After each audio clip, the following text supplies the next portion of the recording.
My name is Dr. Joseph T. Robinson Jr. I'm in ministry, outreach ministries, with a community development focus. Well, the business model, it's a green skills, new entry aftercare model for returning citizens, people who are formerly incarcerated, currently under parole, probation, supervision. So we cater to working with that specific population. We have a system in place that vets the individuals. We already know we're working with people who have criminal histories. So when we get them, we have access to their backgrounds and stuff of that nature. And the reason why we're doing this is particularly because formerly incarcerated people have challenges finding gainful employment and permanent employment. So the goal of our ministry is to work with that specific population, train them, certify them, and empower them to become productive citizens back in society. We know we're working with formerly incarcerated people, so we have an intake, assessment, eval system in place that lets us know the level of risk that the individuals are, because for us, it's public safety first and foremost. Number two, it's fair human justice for successful re-entering back into society after a person has done their period of incarceration. So we have relationships already developed with these individuals. So we pretty much know their character, their demeanor, their value systems, their belief systems. So that allows us to engage these individuals and work with them safely. Well, we see this being a national and international initiative across America. So this is the first of its model being stood up that has been successfully stood up here in Charlotte, North Carolina. Grand opening scheduled for June 20th, stuff of that nature. So our goal is to stand this model up across the United States of America, particularly in urban centers and rural communities.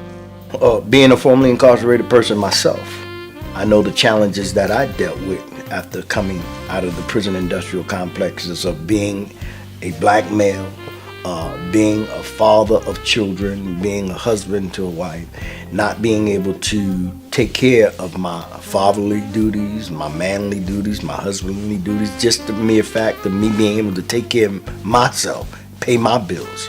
It was a challenge. So God blessed me through the means of getting involved with some local churches that were really serious about improving the quality of life in the communities where they were doing their church services. And so from there, when I came home from the prison systems, I happened to go by a local church, and from that day my life has never been the same. So it's not the religious element, but it's the spiritual element that grounded me and allowed me to realize the newness in life and to realize that I could live a drug-free, crime-free life and productive life, become a tax-paying citizen, become a homeowner, become a good father, good parent, a good role model in my community.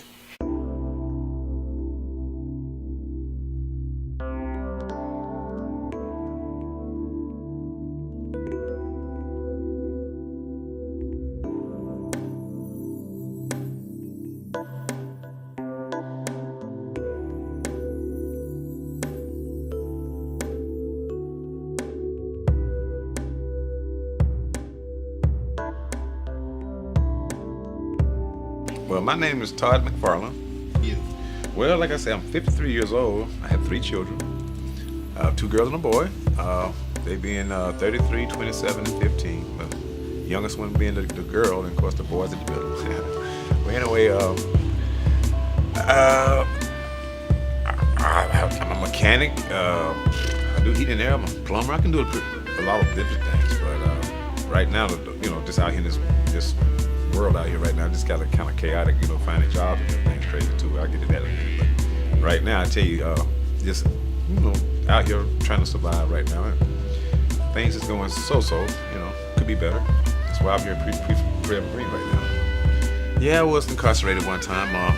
I caught a little 4-year charge, about 4 years, and did some time there. And of course, that creates a little problem there in your life when you're getting out of jail and things too, in the job world, that is.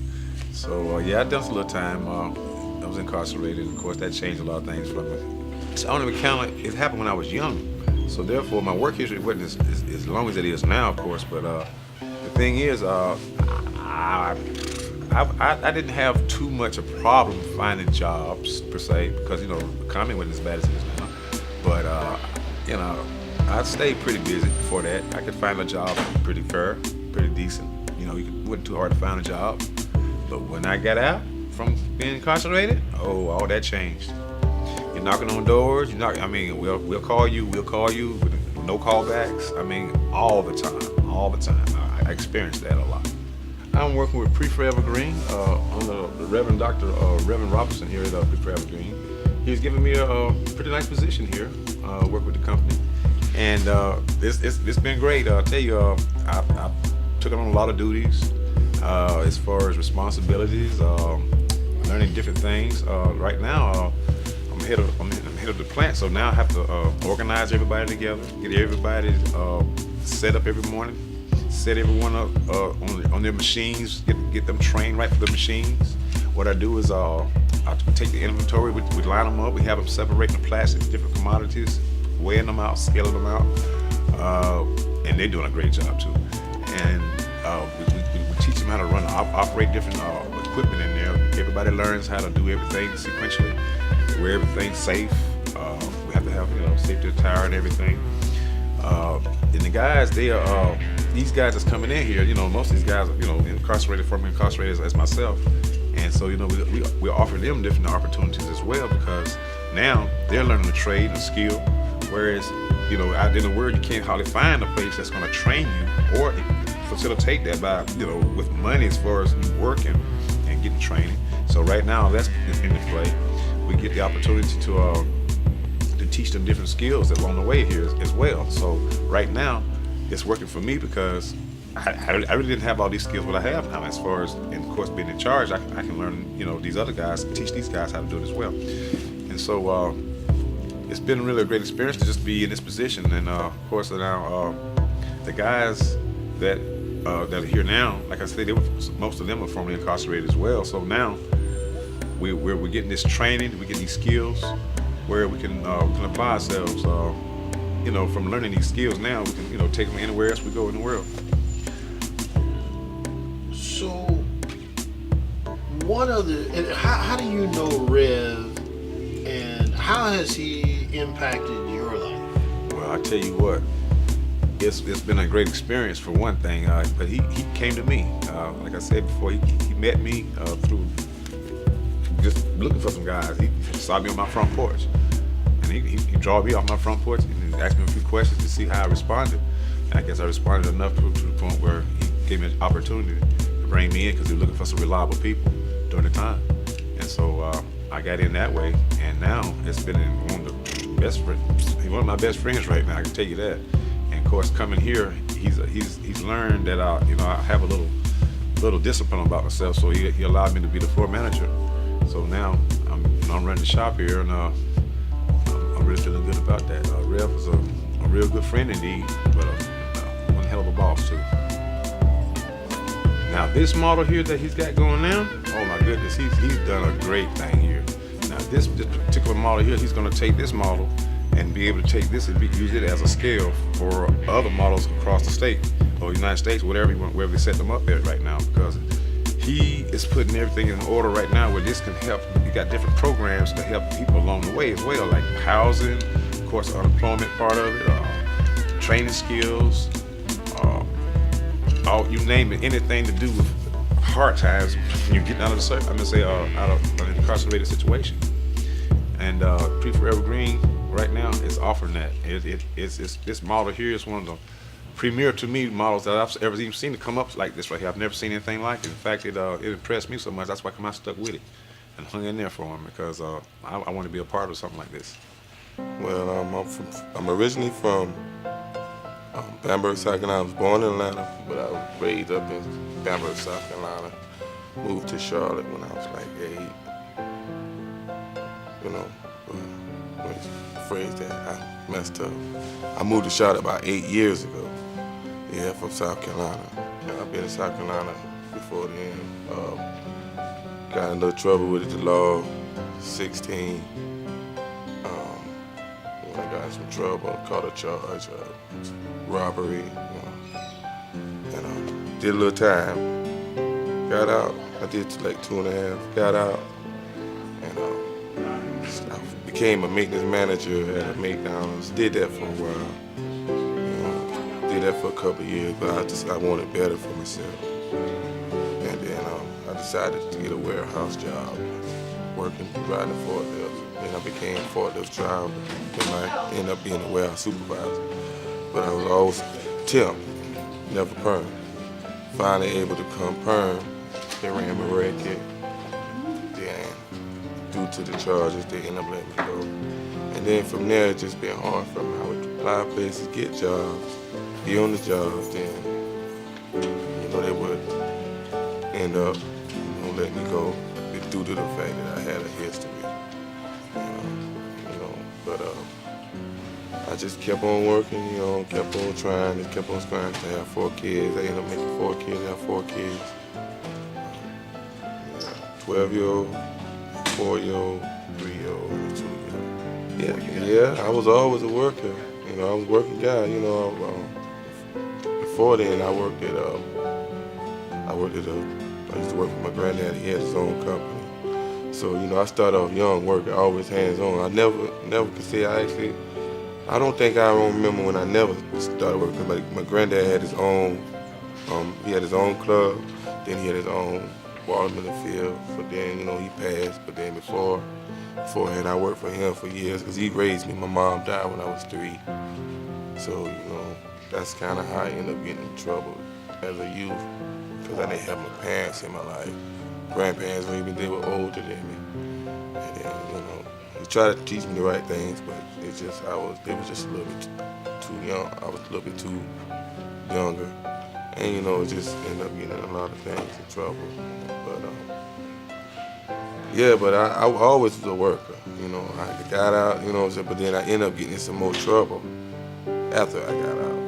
Just driving charges, then I caught a couple of assaults, fighting, just had a temper problem. So I ended up going to anger management, getting probation, going to anger management for that, taking some drug classes to help me with my drug problems. And then, I just rehabilitate myself. And then, then that's when I end up meeting Joe Rev, the owner of the Beat Evergreen.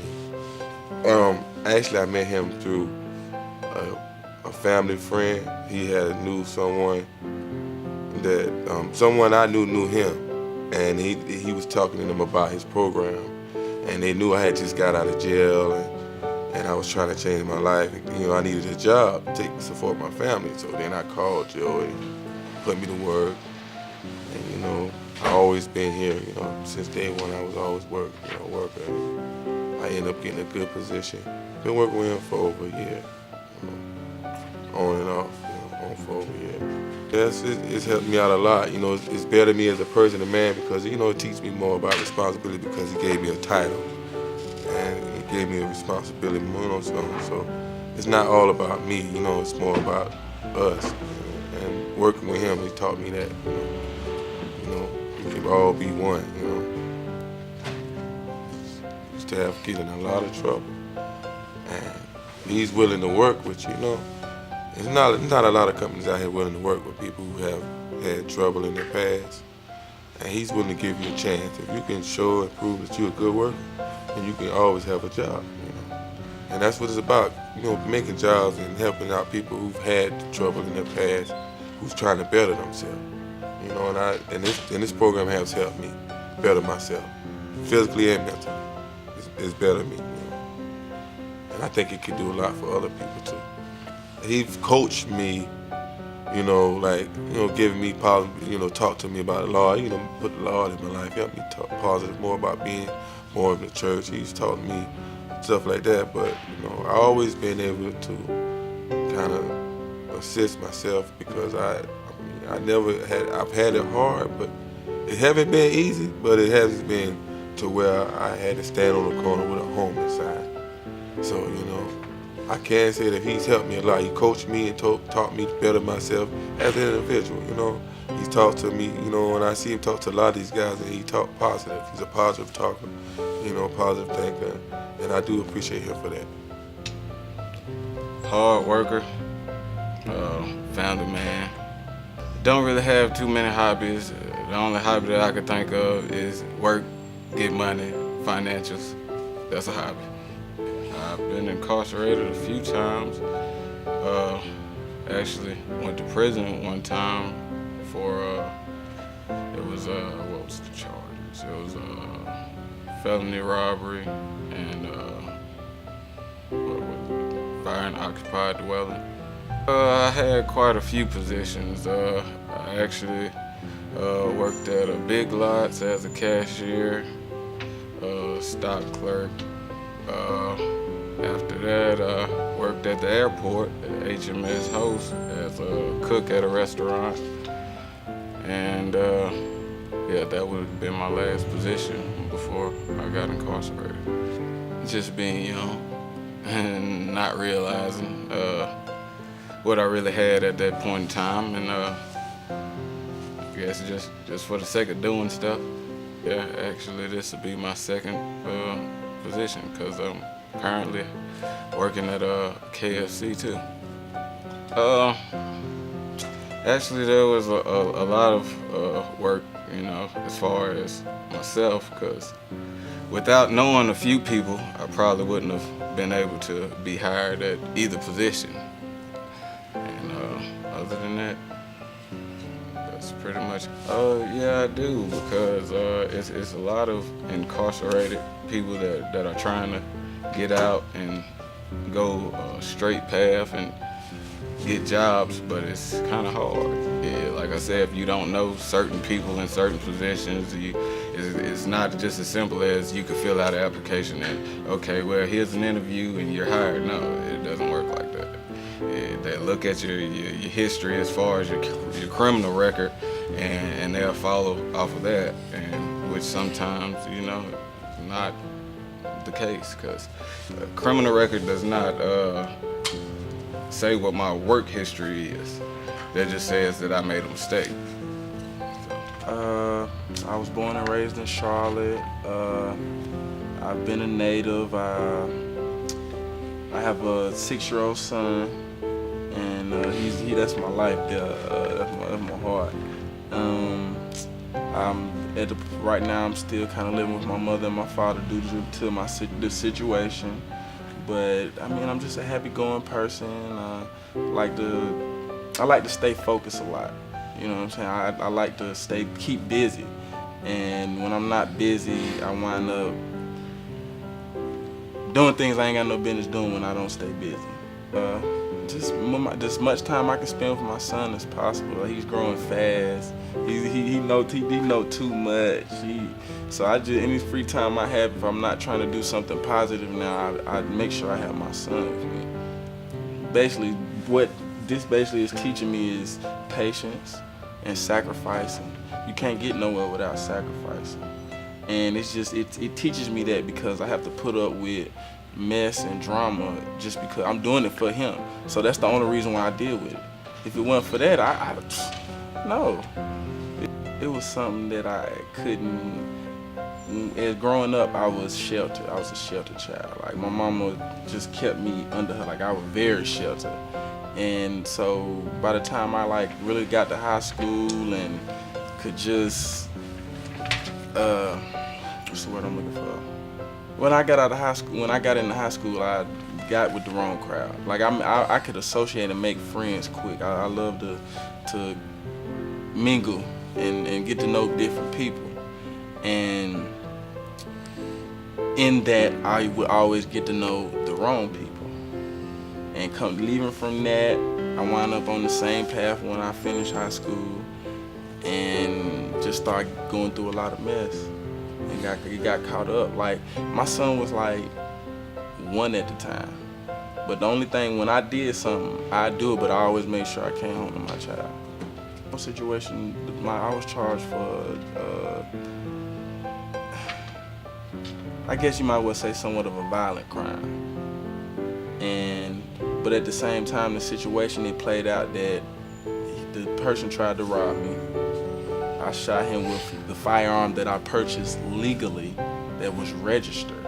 So by the time I got out, he was already what we call I ain't mean this, but hot boy. He stayed in some trouble, breaking people's houses, all that. So they, I think I did some community service or something else, and that was it. But it's still on my history. Like ever since then, I think I lost my job in 2011. Every time I fill out an application, I get called in for an interview. Sit down, talk. We'll give you a call, and I never hear from them. It's like at first, when I walk in, I like to my first impression it means everything.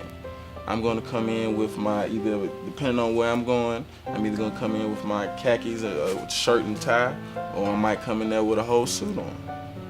And so when they come in, they look at me, hey, how you doing? They approach me, talk to me. After they sit there, go through my employment, get to the section. Oh, you've been arrested. Oh, you okay? Oh, well, yeah, sir. We kind of not to accepting applications. At first you get, but you're not. Now all of a sudden you're not accepting applications.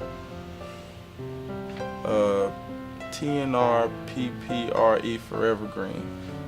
I met Rev through my father. They were doing prison ministry. They doing prison ministries together, and I met Rev through my dad. He pretty much introduced me to Rev, and Rev he was setting up, getting ready to try to set up and get everything situated, and he needed some help. So I think he had asked my father, and my father was like, ask Rashid and see what he say. And at the time, I was waking up at 11 o'clock in the afternoon. Okay, sure, no problem, Rev. I got you. I ain't doing nothing else during the day. By the time, if you going job hunting, you got to be job hunting by at least 8:30, 9 o'clock.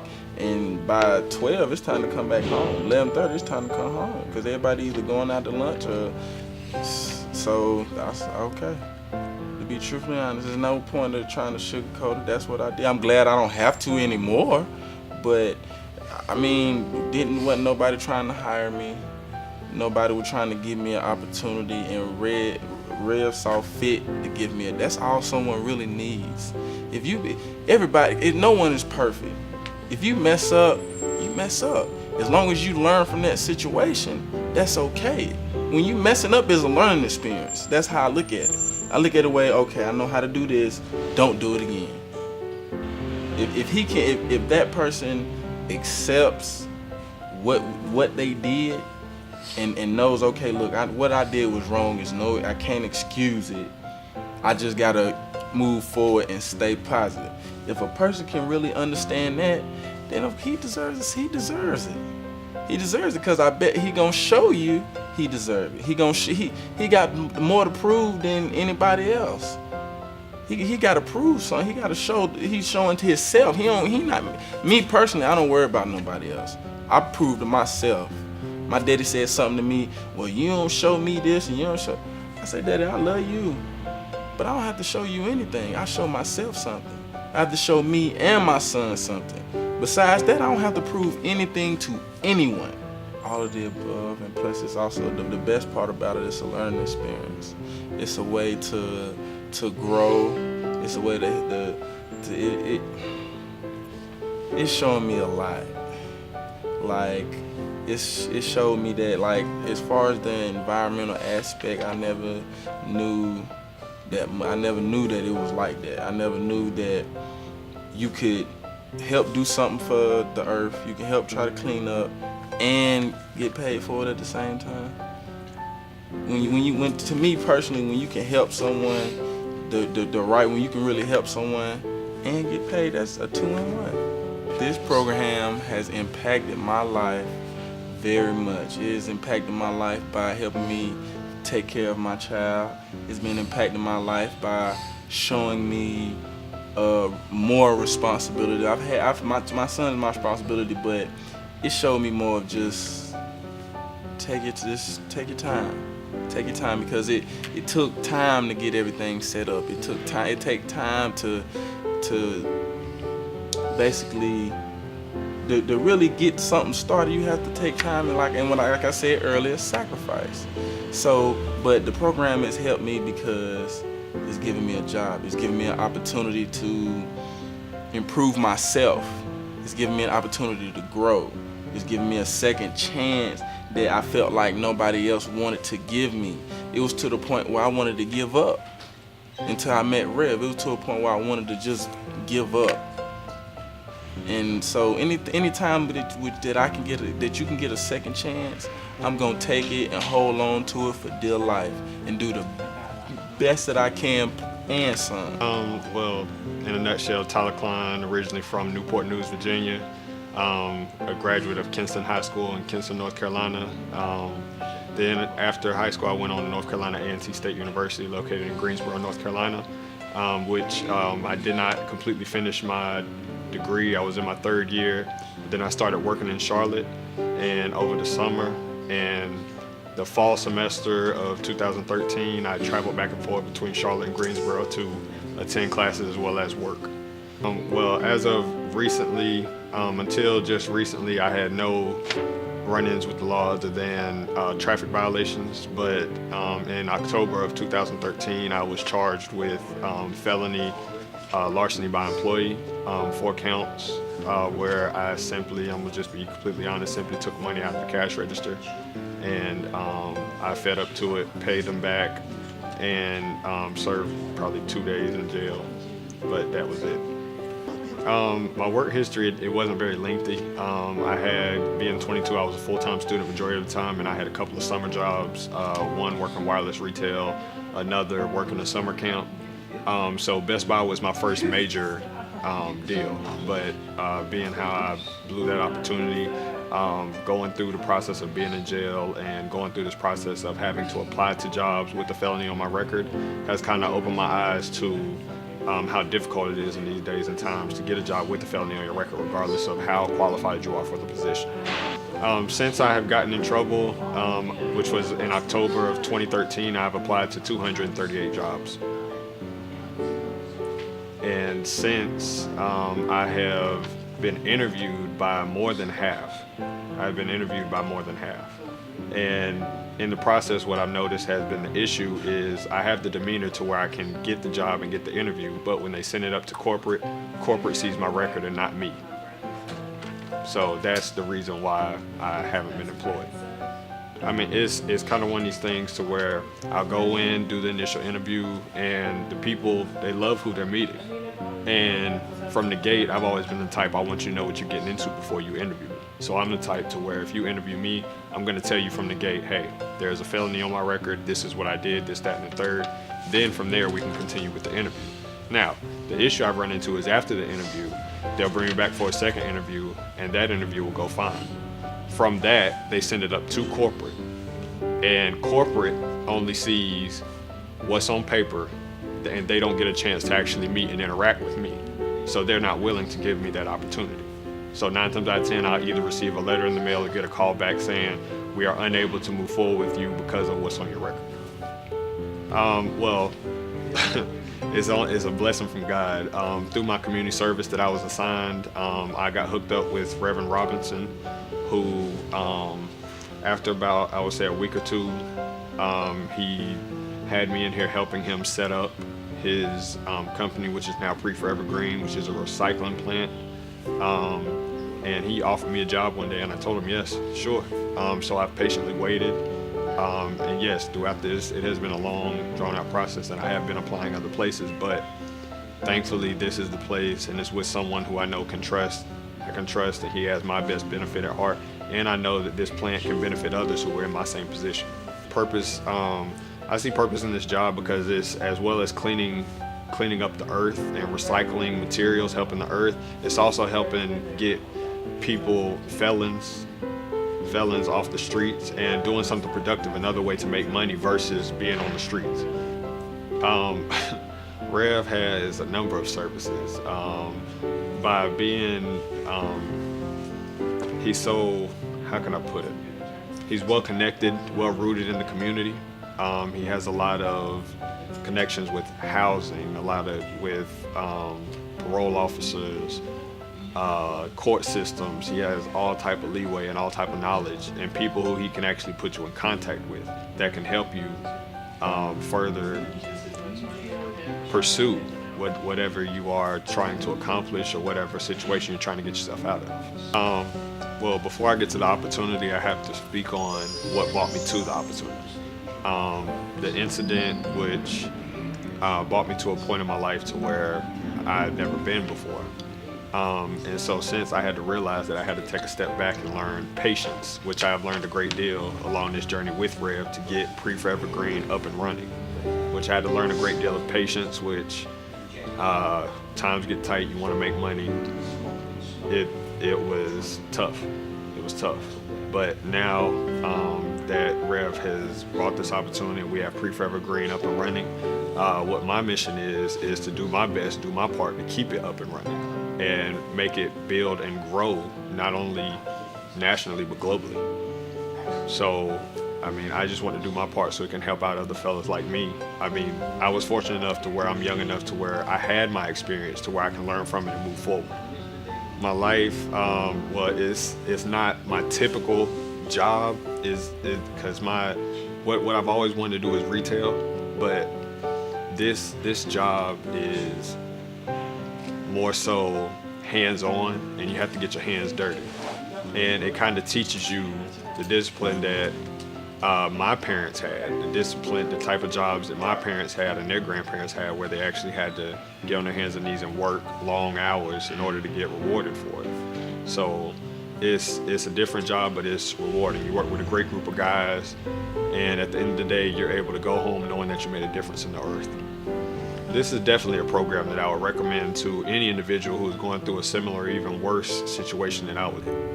TNRPPRE Forever Green is a recycling business in a sense. However, there is another component attached to it that is the not-for-profit side, and that side of it is having a holistic approach for employing returning citizens.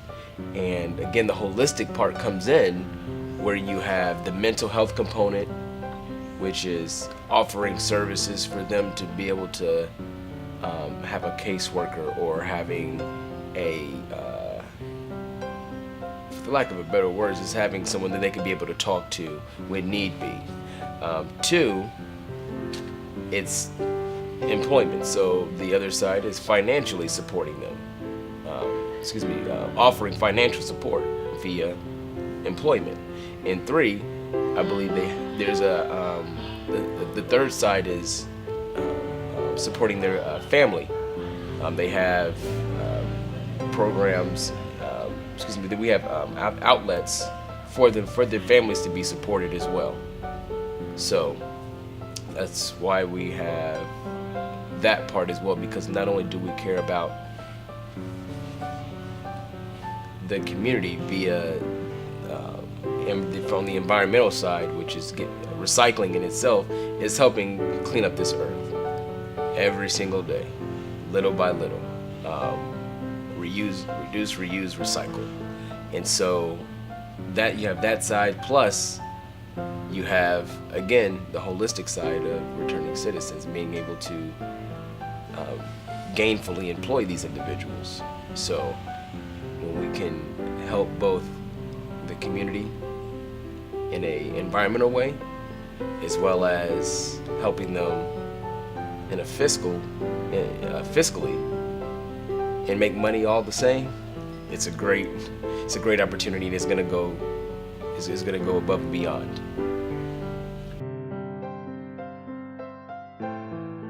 My title is Director of Strategic Development for Thorpe Energy Services. The core of my job is to really grow opportunities within Thorpe Energy Services. So one of the first things I did is put together a joint venture partnerships with Thorpe Energy Services and Pre-Forever Green. I've also launched a training company called the Standard Training Institute. And I also help a lot in growing our ESCO services accounts.